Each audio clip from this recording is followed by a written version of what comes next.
Ang alaala sa Pilipinas, buhay probinsya sa Banban.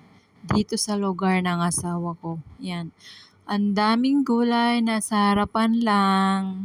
Magugulay kami today kuha kami ng mga saluyot, nasa bakuran lang, kusang tumutubo. Yan.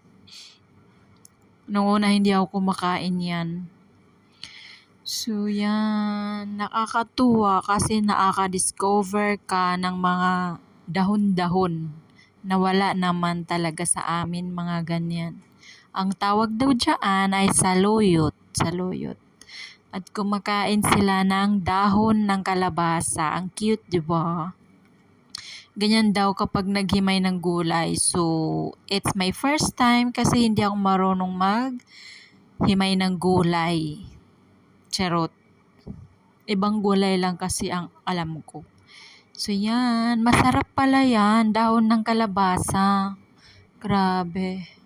Mahirap pala linisin yun. Yan, saluyot yan. Dahon lang pala ang kinakain, hindi pala lahat. Akala ko kasama ang tangkay, hindi pala. So yan, ganyan lang po ang buhay dyan.